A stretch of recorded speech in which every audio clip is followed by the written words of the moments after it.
everyone, what's good? It is your girl, your shorty, your sister, your friend, confident black girl, and I am back with another video. But before I get into it, I just want to remind y'all I am introducing a new segment to the channel, which I'm calling for now CBG Chats, where if you have like a situation you need advice on, you need a third opinion, you need a second opinion, you need a fourth, fifth, sixth, seventh opinion, an unbiased opinion, I am opening my email up, cbg718@yahoo.com, where you can email me your grievances, your situation, you know, all of it. Try to be concise, but you can email me and I can give you advice and you can have a chance to be featured on the channel. So if you do need some advice, this certain situation is just nagging at you, you need some good advice, so I'd like to think I give, and so I've been told, you know, email me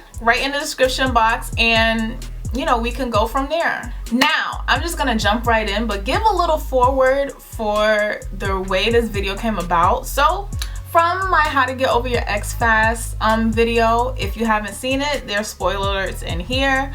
Pause this video, go watch it, then come back. I must say, if I do say so myself, it is a pretty good video. I give some really good advice on how to not only get over your ex fast, but you know, past situations that are just nagging at you, how to get over those fast. So if you haven't seen it, go watch it, or if you've seen it, you know, keep playing this video.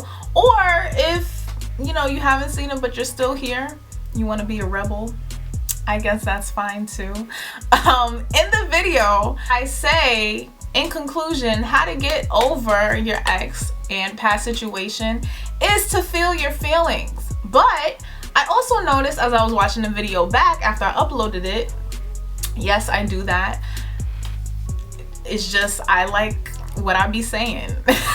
Sometimes I forget what I put in the video. I go watch the video and I help myself. It's weird, but that's what happens sometimes. But I noticed in the video I mentioned I can only speak for American society because I am an American. As a society, you know, we are heavily disconnected from our feelings and emotions, and any type of emotion that is not, you know, like this positive love and light, these positive emotions like, you know, happiness and joy, we, you know, fear them and, you know, deem them as like yucky and basically push them down and disconnect ourselves from them. Basically, I said the key to getting over situations is to actually feel your feelings. But I'm sure like you could see like the disconnect in that, like the hole in that, like how I'm gonna feel my feelings if I just said American society makes us fear the feelings that we push down in shame. So pretty much that's how this video came about. I want to guide everyone, whether you watch that video or not, with some tips on how to more easily feel your feelings. So hopping right in, tip number 1 is to breathe and relax. Now these tips are not really in any particular order of importance, I must say. Honestly, the last tip may be more important to you than the first tip. You know, we're all different people and we all feel guided to different things. So I'm happy if even one of these tips resonates for anyone, you know, out in the world. So the reason why I picked to breathe and relax is because emotions are held within our body. And honestly, where it's held can give you further insight to what's bothering you, but to stay on topic, we hold our emotions in our body. You know, the yucky emotions, we tend to push it down and, you know, tense up on them.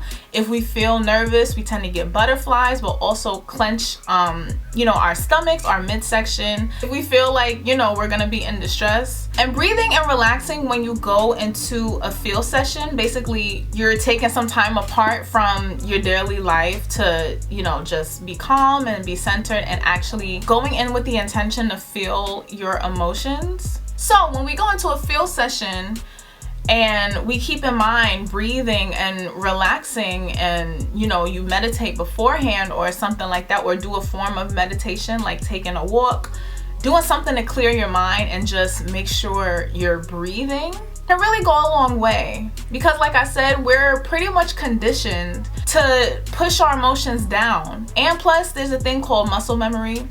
So you'll see whenever you feel nervous, your gut does, you know, a special little something, something, whether it starts, you know, turning. Some people get the toots.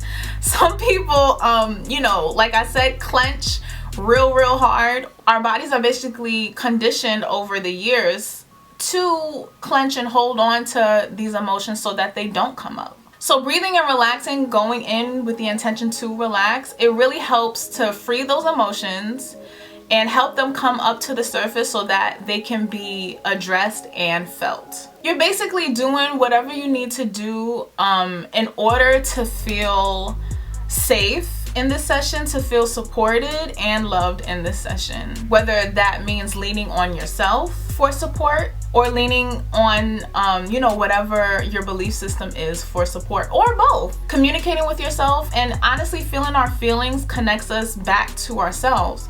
So talking to yourself, giving yourself permission to feel. And I know that sounds kind of weird, you know, giving yourself permission, like, what I need to give myself permission for? Like, I know I could feel.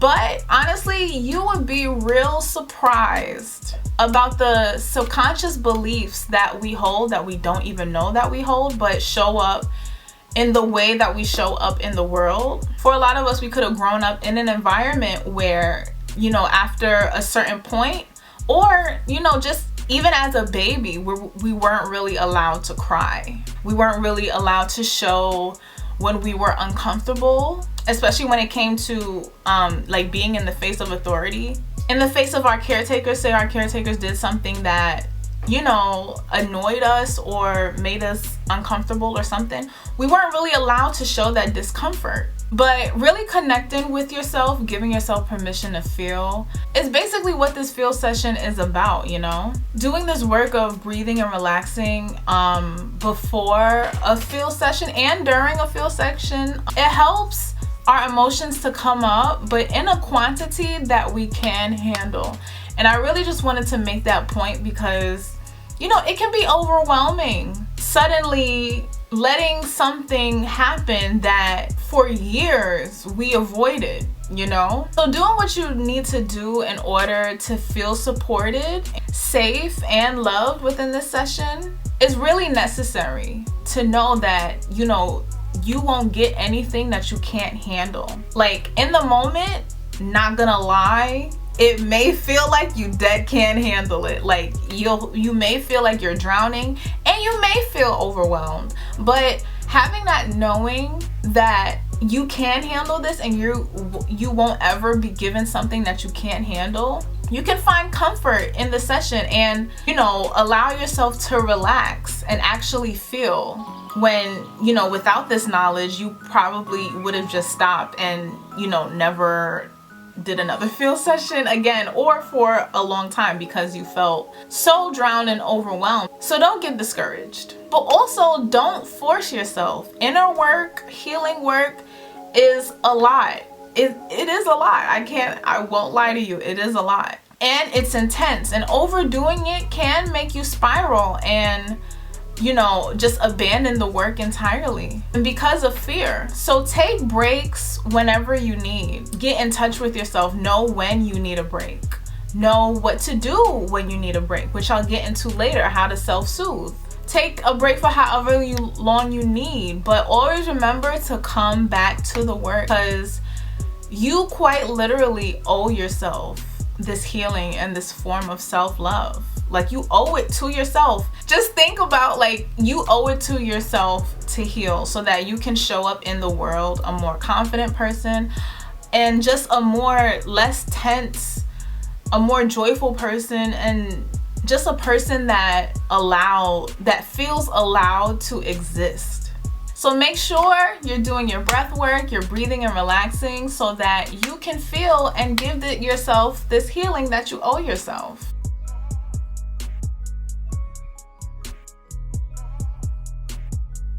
Now, due to the fear of pushing down your emotions so much and so deep, and, you know, they may not come up as easily now that, you know, you decide that you're ready to start feeling. honestly. Your emotions may be stubborn. They may be like, oh, now you want to feel me. Now after I've been nagging you for like 10 years, like now you want to hit me up. Maybe I don't want to come up right now. So doing things, using things to induce your situation, it can act as like a lubricant for the emotions to come up more easily, whether that be listening to a certain song, looking at certain pictures, watching a certain movie that reminds you of the situation. But one point that I do want to make is to keep in mind that you're doing this to feel. Like you're doing this so that your emotions can come up to be acknowledged and felt. You're not doing it to wallow in your feelings, and you're not doing it to emotionally harm yourself. So if you're watching a movie, or you're indulging in the whatever type of content that you feel is adequate to induce the situation, and you're crying on the bed, you can have a good healing cry. If you say you're looking at pictures, and you can have a good cleansing cry and feel great after, and go over the things in your mind and what went wrong, and get like a new perspective. Sometimes there are sessions like that happens.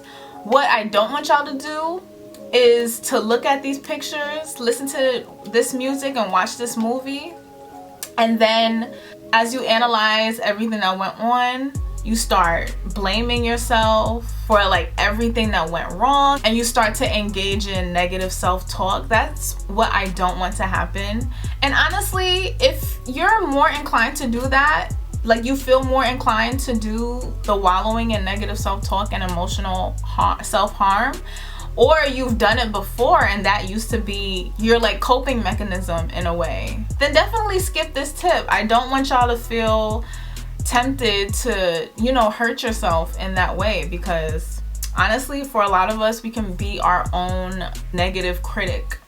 And I don't like mixing the vulnerability of healing work with self-blame and self-harm. It can really be a slippery slope to more harm, and I don't want y'all to fall into that.